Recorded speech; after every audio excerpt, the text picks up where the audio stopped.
നെല്ലാണെങ്കിൽ കിട്ടുമെന്ന് വെച്ചിട്ടുണ്ടെങ്കിൽ ആനയുടെയും പന്നിയുടെയും മാനിൻ്റെയൊക്കെ വായിൽ നിന്ന് കിട്ടണമെങ്കിൽ കഷ്ടമാണ്.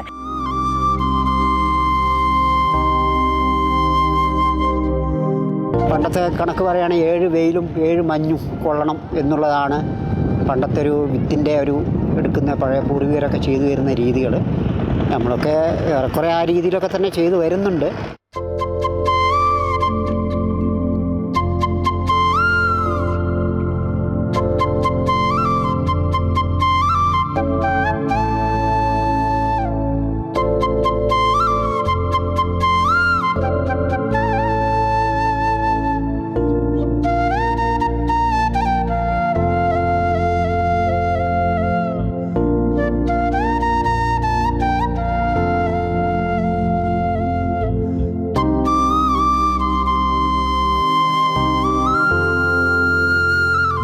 എൻ്റെ പേര് ബിന്ദു. ഞങ്ങൾ താമസിക്കുന്നത് വടക്കനാട് സ്ഥലമാണ്. പിന്നെ ഞങ്ങൾ മെയിനായിട്ട് ചെയ്യുന്നത് വയൽ കൃഷിയാണ് മെയിനായിട്ട് ചെയ്യുന്നത്. ഇത് ചെയ്യുന്നതെന്ന് വെച്ചാൽ മെയ് മാസം തൊട്ടേ ഞങ്ങളിങ്ങനെ തുടങ്ങും. പൂട്ടാനും പിന്നെ കണ്ടം കിളച്ച് കൊത്തിച്ചാലിച്ച് ഞാറിടാനും വിത്തിടാനൊക്കെ തുടങ്ങും. അത് കഴിഞ്ഞ് 45 ദിവസം കഴിയുമ്പോൾ അത് കണ്ടൊരുക്കി പിന്നെ നാട്ടി വെക്കും.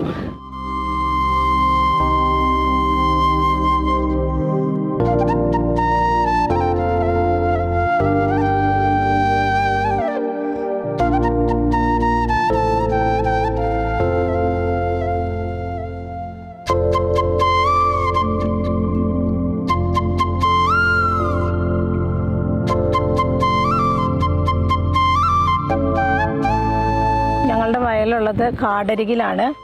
പിന്നെ കാട്ടുമൃഗങ്ങളുടെ ശല്യം കൊണ്ട് ഞങ്ങൾക്ക് കൃഷിയെടുക്കാൻ സാധിക്കുന്നില്ല. അപ്പോൾ ഞങ്ങൾ പിന്നെ കൃഷിയെടുക്കാൻ തുടങ്ങുമ്പോൾ തൊട്ട് കൊന്ത ചൊല്ലലും പിന്നെ വിശ്വാസ പ്രമാണം ചൊല്ലി പിന്നെ സ്ഥലത്തിൻ്റെ അതിരുകളിൽ കൂടെ നടന്ന് ഉപ്പും എല്ലാം കൊണ്ടുവന്നിട്ട് വിശ്വാസ പ്രമാണം അതിരുകളോട് മൊത്തം നടക്കും. എന്നിട്ട് പിന്നെ കൊന്ത ചൊല്ലിയും പ്രാർത്ഥിച്ചു വയ്ക്കുകയാണ് ഞങ്ങളിത് കൃഷി ആരംഭിക്കാൻ തുടങ്ങുന്നത്.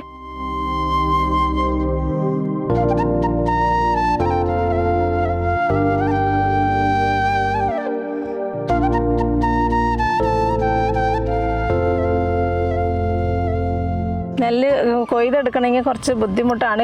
വന്യമൃഗങ്ങളുടെ ശല്യം കൂടുതലായതുകൊണ്ട് ചേട്ടൻ ഇവിടെ വന്ന് പിന്നെ മേറുമാടത്തിലാണ് താമസിക്കുന്നത്. അപ്പോൾ ചേട്ടൻ ഇങ്ങ് പോന്നു കഴിയുമ്പോൾ ഞങ്ങൾ മക്കളും ഞാനും ഒക്കെ കൂടി വീട്ടിലിരുന്ന് കൊന്ത ചൊല്ലി പിന്നെ ചേട്ടന് വേണ്ടി പ്രാർത്ഥിക്കും. കൃഷിയിടത്തിന് വേണ്ടിയും കൃഷി സ്ഥലത്തെ സമർപ്പിച്ചും ഒക്കെ ആയിട്ട് കൊന്ത ചൊല്ലി പ്രാർത്ഥിക്കും. വിശ്വാസ പ്രമാണവും ചൊല്ലും. എത്രയും ദയുള്ള മാതാവേ ഇതൊക്കെ ചൊല്ലി ഞങ്ങൾ വീട്ടിലിരുന്ന് പ്രാർത്ഥിക്കും.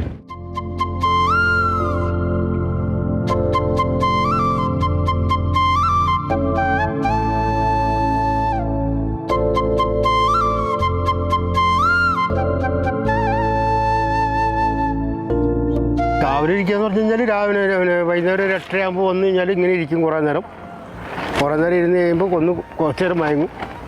പിന്നെ മൊബൈലിൽ അലാറം വെച്ച് ഓരോ മണിക്കൂർ അലാറം വെച്ച് ആ അലാറിനനുസരിച്ചാണ് എണിച്ച് നോക്കുന്നത്. അങ്ങനെ ആണ് ആനയൊക്കെ വരുമ്പോൾ തന്നെ നമ്മൾ അറിയുന്നത്. പിന്നെ കമ്പിയെ തട്ടിയാൽ അപ്പോൾ അറിയാം ആന വന്നിട്ടുണ്ടെങ്കിൽ. കമ്പി കൂട്ടിയടിക്കുമ്പോൾ നമുക്ക് സൗണ്ട് കേൾക്കാം. അപ്പം ആ സൗണ്ടിനനുസരിച്ച് നമ്മൾ അന്നേരം നോക്കും. അങ്ങനെ രാത്രി 8 മണിക്ക് വന്നു കഴിഞ്ഞാൽ രാവിലെ 5:30 ആകുമ്പോൾ എണിച്ച് വീട്ടിൽ പോവുള്ളൂ. അതുവരെ രാവിലെ 5:30 വരെ.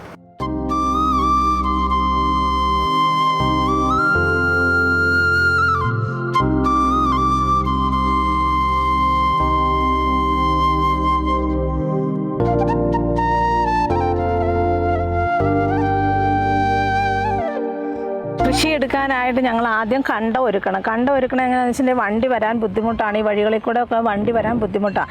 അപ്പം ഞങ്ങൾ പിന്നെ എല്ലാവരും കൂടെ കൂടി കണ്ടം പിന്നെ ആദ്യം വെള്ളം തുറന്ന് വിട്ട് നല്ല കണ്ടത്തിൽ ഫുൾ വെള്ളമാക്കി വെച്ചിട്ട് പിന്നെ കണ്ടം കൊത്തിച്ചാലിക്കും. കൊത്തിച്ചാലിച്ച് കഴിഞ്ഞ് അതിൻ്റെ മേലെ കൊണ്ടുവന്ന് ചപ്പും ചാണകവും ഇട്ട് വീണ്ടും കൊത്തിച്ചാലിച്ച് നല്ല ചെളിയാക്കി ഇട്ടിട്ട് കുറച്ച് ദിവസം അതങ്ങനെ ഇട്ട് വയ്ക്കും. അത് കഴിഞ്ഞിട്ടാണ് വിത്ത് മുക്കുന്നത്.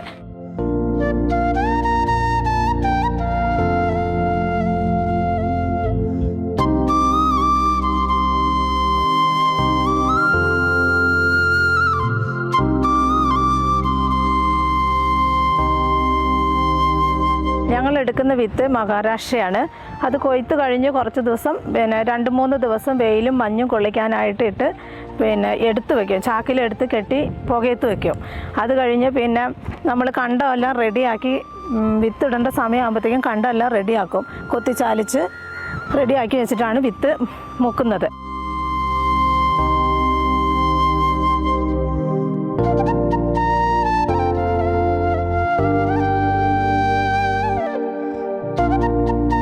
വിത്ത് മുക്കുന്നതെന്ന് വെച്ചിട്ടുണ്ടെങ്കിൽ ഒരു ചെരുവത്തിൽ വെള്ളം എടുത്ത് ചാണാപ്പാൽ കലക്കി വെള്ളം വയ്ക്കും.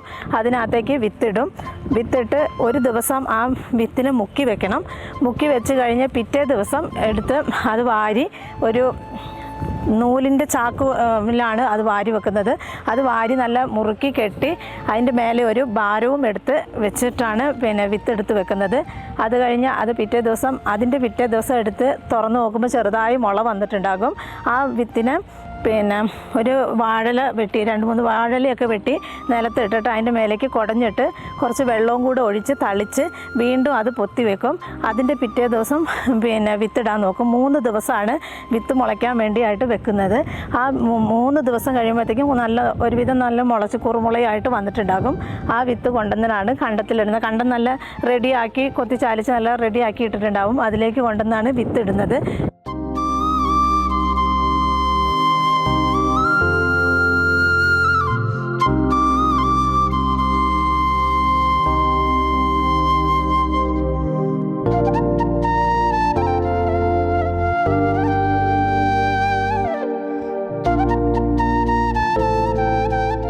ഞാറിടാനായിട്ട് കണ്ടം ആദ്യം കൊത്തിച്ചാലിച്ച് റെഡിയാക്കി എടുക്കണം. അതിനുവേണ്ടി വെള്ളമെല്ലാം വിട്ട് കണ്ടത്തിൽ സെറ്റാക്കി നിർത്തിയിട്ട് കൊത്തിച്ചാലിക്കും. മൊത്തം കൊത്തിച്ചാലിച്ച് കഴിഞ്ഞ് അതിൻ്റെ പിറ്റേ ദിവസം ചപ്പൊക്കെ കൊണ്ടുവന്ന് കണ്ടത്തിൽ നിരത്തിയിടും. അതിൻ്റെ മേലെ ചാണകവും കൊണ്ടുവന്നിട്ടിട്ട് വീണ്ടും അത് കൊത്തിച്ചാലിച്ച് ചെളിയാക്കിയിടും. വീണ്ടും പിറ്റേ ദിവസം വീണ്ടും വന്ന് വരമ്പ് കൊത്തി മറിച്ചിട്ടിട്ട് വീണ്ടും ഒന്നും കൂടെ കൊത്തിച്ചാലിച്ചിടും. പിന്നെ അതിൻ്റെ പിറ്റേ ദിവസം വന്ന് വീണ്ടും ഒന്നും കൂടെ വരമ്പ് വെക്കും. വരമ്പ് വെച്ച് കണ്ടം നല്ല റെഡിയാക്കി ഇട്ടിട്ട് വിത്ത് മുക്കുന്നത്.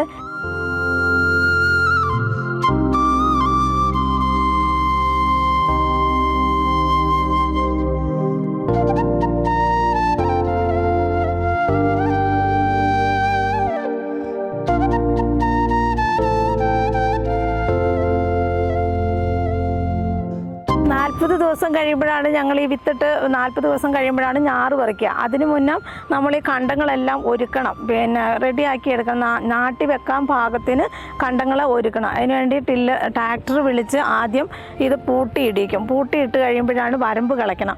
വരമ്പ് കളച്ച് ഇട്ട് കഴിഞ്ഞിട്ട് വീണ്ടും ഒന്നും കൂടെ പൂട്ടണം. പൂട്ടിക്കഴിഞ്ഞ് വരമ്പ് വെക്കണം. വരമ്പ് വെച്ച് കഴിഞ്ഞിട്ടാണ് പിന്നെ ഞാറ് പറിക്കാനുള്ള പരിപാടി.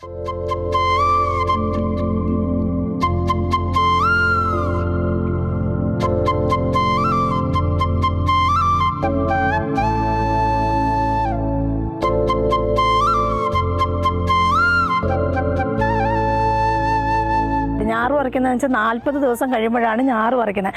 ഞാറ് 40 ദിവസം കഴിഞ്ഞ് പറിച്ച് ഈ കണ്ടം പൂട്ടിയടിക്കും. ആദ്യം ട്രാക്ടറിന് പൂട്ടിയടിക്കണം.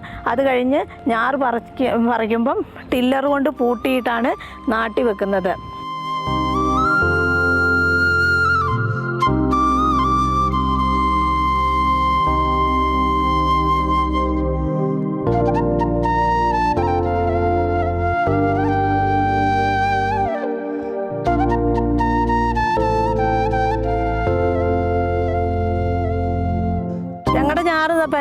മഹാരാഷ്ട്രയാണ്. അത് ഒരുപാട് അകത്തി വെക്കാൻ പറ്റില്ല, അധികം അടുപ്പിക്കാനും പറ്റില്ല, അകത്തിയും വെക്കാൻ പറ്റില്ല. ഒരു 2-3 ഇഞ്ച് കണക്കാക്കി അടുത്തടുത്ത് നട്ടു കൊടുത്തെങ്കിലാണ് ഇതിനകത്ത് അങ്ങനെ അധികം ആവുള്ളൂ. എന്ന് വെച്ചിട്ടുണ്ടെങ്കിൽ വളം കുറവുള്ള കണ്ടങ്ങളിൽ അധികം പൊട്ടി മുളച്ചതാകൂല. അതുകൊണ്ട് അടുത്തടുത്ത് നാട്ടിയാണ് ഞങ്ങൾ വെച്ച് കൊടുക്കുന്നത്. ആ നാട്ടി വെച്ച് ഒരു 20-22 ദിവസം കഴിയുമ്പോഴത്തേക്കും ഇതിനൊന്ന് ഇടയിളക്കി കൊടുക്കണം. കള പറിച്ച് കൊടുക്കണം. കള പറിച്ച് കൊടുത്തെങ്കിലാണ് ഇതിനകത്തൊന്നും കൂടെ നന്നായി കിട്ടുള്ളൂ. കള പറിച്ച് വളം ഇട്ട് കൊടുത്തെങ്കിലാണ് ഒന്നും കൂടെ ഉഷാറുള്ളൂ. അപ്പോൾ ഒരു 22 ദിവസമൊക്കെ ആകുമ്പോഴത്തേക്കും ഞങ്ങളിത് കള പറിച്ച് ഒരുക്കി കൊടുക്കും.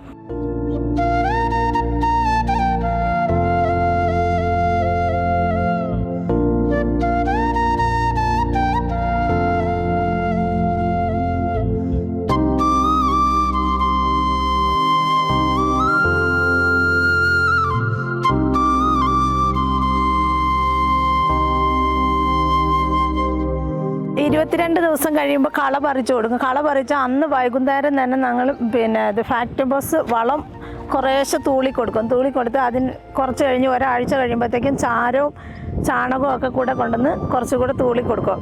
അത് കഴിഞ്ഞ് പിന്നെ അങ്ങനെ കള വരാത്ത സംബന്ധിച്ച് ഞങ്ങൾ കുറച്ച് കഴിയുമ്പോഴത്തേക്കും ഒരു 2-3 മാസം ആകുമ്പോഴത്തേക്കും ഇത് പിന്നെ പൊതുമ്പായി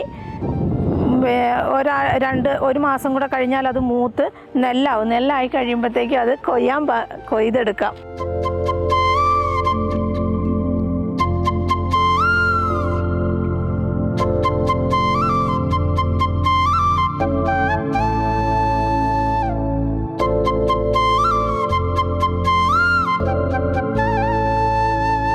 വയൽ കാടരികിലായതുകൊണ്ട് ആനയുടെ ശല്യം പിന്നെ മാൻ്റെയും പന്നിയുടെ ഒക്കെ ശല്യം ഭയങ്കരമായിട്ട് രൂക്ഷമായിട്ടുണ്ട്. പിന്നെ സന്ധ്യ ആകുമ്പോഴത്തേക്കും ഒരു 7 മണി 8 മണിയൊക്കെ ആകുമ്പോഴത്തേക്കും മാനുകൾ ഇങ്ങനെ വരിവരിയായിട്ട് ഒത്തിരി മാനുകളുണ്ട്. അതുങ്ങളിങ്ങ് വന്ന് ഇതിൻ്റെ തലയെല്ലാം നുള്ളി തിന്ന് പോകും. പിന്നെ ആനയാണേലും വന്നു കഴിഞ്ഞാൽ ഒരു കണ്ടെല്ലാം ചവിട്ടി എന്താ പറയുക, നമുക്കൊന്നും കിട്ടാത്ത തരത്തിൽ ആക്കും. അതിനുവേണ്ടി ചേട്ടൻ ഇവിടെ ഒരു ചെറിയൊരു മാടൊക്കെ കെട്ടി ഇവിടെ തന്നെയാണ് താമസം. നാട്ടിൽ വെച്ച് കഴിഞ്ഞാൽ ഇവിടെ ഒരു മാടം കെട്ടി അതിനകത്താണ് താമസം. ഒരു 2 മാസം ഒരു 2 മാസമൊക്കെ കഴിയുമ്പോഴത്തേക്കും ഇതിങ്ങനെ ഇങ്ങനെ നെല്ല് പൊതുമ്പാവാനൊക്കെ തുടങ്ങി അതിനകത്തൊരു ചെറുതമായിട്ട് മുറുകിയൊക്കെ വരുമ്പോഴാണ് അധികവും ആന വരുന്നത്. ആന വന്നു കഴിഞ്ഞാൽ അതിൻ്റെ തല മാത്രം എടുത്ത് വലിച്ച് തിന്നും. പിന്നെ ഞങ്ങൾക്കൊന്നും കിട്ടാറില്ല. അതുകൊണ്ട് ഇവിടെ തന്നെ കാവൽ കിടക്കലാണ് പതിവ്.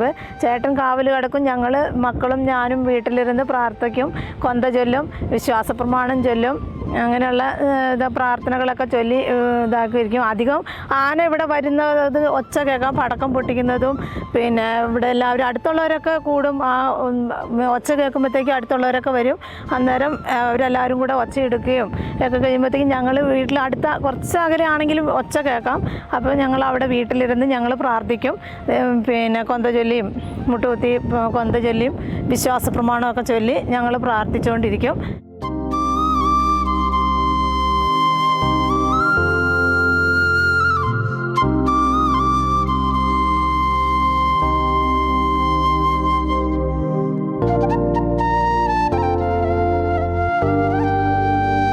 പലതരത്തിലുള്ള വിത്തുകളുണ്ട്. പിന്നെ തൊണ്ടി, 5620, 1000 കണ, പിന്നെ കുഞ്ഞൂട്ടി, അങ്ങനെ ഒത്തിരി വിത്തുകളുണ്ട്. അതിൽ ഞങ്ങൾ എടുത്തേക്കുന്ന വിത്ത് എന്ന് പറഞ്ഞത് മഹാരാഷ്ട്രയാണ്. കാരണം എന്താണെന്ന് വെച്ചിട്ടുണ്ടെങ്കിൽ അതിനകത്ത് പിന്നെ പുഴുക്കേട് അങ്ങനെയുള്ള ശല്യങ്ങൾ കുറേ കുറവുണ്ട്. വിളവും കിട്ടും, പൊഴിച്ചിൽ അങ്ങനെയുള്ളത് ഇതൊക്കെ കുറവുള്ളത് കൊണ്ട് ഞങ്ങൾ എടുത്തേക്കുന്ന വിത്ത് മഹാരാഷ്ട്രയാണ്.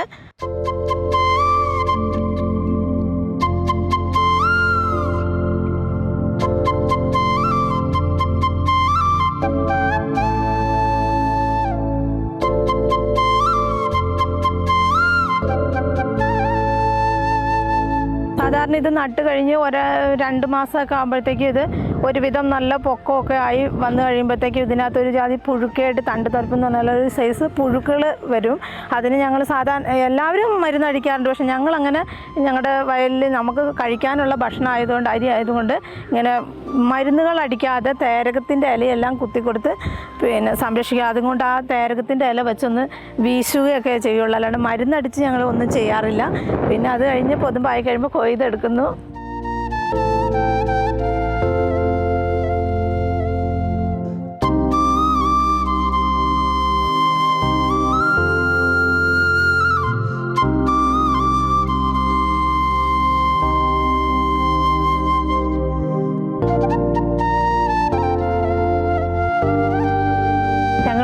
പിന്നെ നെൽകൃഷി എടുക്കുക എന്ന് പറഞ്ഞാൽ ഒത്തിരി കഷ്ടപ്പാടാണ്. ഇതിനകത്ത് കിട്ടണമെങ്കിൽ വന്യമൃഗങ്ങളുടെ ശല്യം കൊണ്ട് കിട്ടണമെങ്കിൽ ഒത്തിരി ബുദ്ധിമുട്ടാണ്. പൈസയാണേലും ഒത്തിരി വേണം, ചിലവുകൾ ഒത്തിരി ഉണ്ട്. ഇത് കൃഷി എടുത്തു കഴിഞ്ഞാൽ നമ്മൾ അരി വാങ്ങിച്ച് കഴിക്കുന്നതിനേക്കാളും കൂടുതലാണ് ഈ കൃഷി എടുത്തു കഴിഞ്ഞിട്ടുണ്ടെങ്കിൽ കിട്ടുന്നത്. നെല്ലാണെങ്കിൽ കിട്ടുമെന്ന് വെച്ചിട്ടുണ്ടെങ്കിൽ ആനയുടെയും പന്നിയുടെയും മാൻ്റെയൊക്കെ വായിൽ നിന്ന് കിട്ടണമെങ്കിൽ കഷ്ടമാണ്. എങ്കിലും അത് കിട്ടിക്കഴിഞ്ഞാൽ ഒത്തിരി ചിലവുകളാണ്. 10-20,000 രൂപയെല്ലാം ചിലവ് വരും. പിന്നെന്താണെന്ന് വെച്ചിട്ടുണ്ടെങ്കിൽ വിഷമിടാത്ത ഭക്ഷണം നമുക്ക് നല്ല കഞ്ഞി കുടിക്കാമല്ലോ എന്നുള്ള ഇതിലാണ് ഞങ്ങൾ അധികവും ഈ കൃഷി എത്ര ബുദ്ധിമുട്ടാണെങ്കിലും കഷ്ടപ്പാടാണെങ്കിലും എടുക്കാം എന്നുള്ളത്. പിന്നെ നമുക്ക് നല്ല കഞ്ഞി കുടിക്കാം എന്നുള്ള ഒരു ഒറ്റ കാരണം കൊണ്ട് മാത്രമാണ് ഈ കൃഷി എടുക്കുന്നത്. അല്ലെങ്കിൽ ബുദ്ധിമുട്ടായതുകൊണ്ട് എടുക്കാതെയാണ്. അത് അടുത്തുള്ള വയലുകളൊക്കെ എടുക്കാതെയൊക്കെ ഇട്ടേക്കുകയാണെന്ന് വെച്ചിട്ടുണ്ടെങ്കിൽ കാട്ടുമൃഗങ്ങളുടെ ശല്യം ഭയങ്കരമായതുകൊണ്ട് എടുക്കാതെയൊക്കെ. ഞങ്ങളെന്ന് വെച്ചാൽ നല്ല കഞ്ഞി ഇച്ചിരി കുടിക്കാമല്ലോ എന്നുള്ള ഒറ്റ കാരണം കൊണ്ട് മാത്രമാണ് ഈ കൃഷി എടുക്കുന്നത്.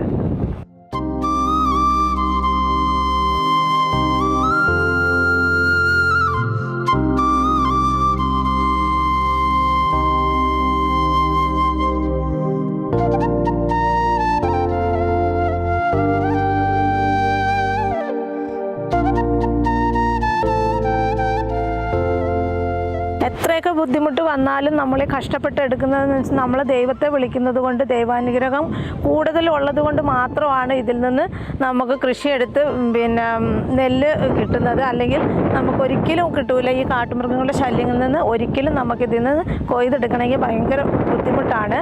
നമ്മുടെ പ്രാർത്ഥനയും ദൈവത്തിൻ്റെ അനുഗ്രഹവും ഉള്ളത് കൊണ്ട് മാത്രം ഇതിൽ നിന്ന് കൃഷിയെടുക്കാൻ സാധിക്കുന്നതാണ്.